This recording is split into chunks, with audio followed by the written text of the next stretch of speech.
Di Kelantan pula, apa ceritanya? Muhammad Muhammad sudah bersedia dengan perinciannya. Teruskan Fandi dengan laporan. Baiklah, terima kasih rakan tugas di studio. Keadaan banjir di Kelantan tidak menunjukkan tanda pemulihan di mana mangsa banjir yang dipindahkan ke pusat pemindahan sementara terus meningkat pada terkini dengan angka 218 orang mangsa banjir, yang mana Kuala Krai mencatatkan jumlah mangsa banjir yang agak tinggi iaitu 135 orang, diikuti dengan daerah di Pasir Mas dan juga di Tanah Merah. Dan sehingga jam ini juga sejumlah 10 buah pusat pemindahan sementara telah pun dibuka,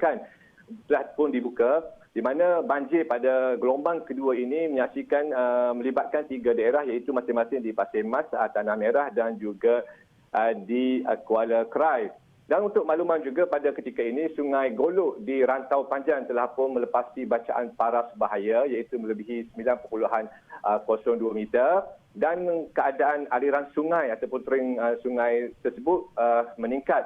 Manakala 3 sungai utama yang lain masing-masing Sungai Kursia di Tanah Merah, Sungai Jenuk juga di Tanah Merah dan juga Sungai Lebir di Kuala Krai juga menunjukkan trend peningkatan di mana bacaan terkini sudah pun melepasi bacaan paras amaran. Dan untuk persiapan banjir dan juga kesiapsiagaan pihak berkuasa dalam usaha membantu memindahkan mangsa banjir, mungkin ada pesanan dan juga SOP tertentu yang dititip oleh Ketua Polis Kelantan. Jadi kita dengarkan dulu apa yang diperkatakan oleh Ketua Polis Kelantan, Datuk Syafiee Mamat. Dan kami agensi penyelamat telah ready lah. Sebab pengalaman pertama di gelombang pertama kita dah ada pengalaman, dan insyaAllah untuk gelombang kedua semua dah ready. Tuan DO pun ada sini, Tok Wakil pun ada sini, semua ada dah. Jadi saya rasa tidak ada masalah untuk di Kelantan. Mana kita akan guna pakai logistik yang sama lah kan? Yang sama. PPS jumlah tu semua logistik. Jumlah tu sama. Dan mungkin akan bertambah kalau keadaan banjir kita agak besar. Baru ni kita guna sebahagian je. Sebab hanya beberapa tempat yang ditenggelami air. Kalau gelombang kedua berbeza, maka semua elemen kita akan gunakan. Untuk makluman juga, sejumlah lebih daripada 5,000 anggota petugas yang terlibat dalam membantu operasi bangsa banjir pada kali ini telah pun digerakkan dan berada di kawasan yang menjadi tumpuan. Dan kerajaan di Kelantan khasnya telah pun mewartakan lebih daripada 700 buah pusat pemindahan sementara yang boleh menampung lebih daripada 100,000 rakyat Kelantan ataupun mangsa banjir yang boleh ditempatkan di pusat pemindahan banjir.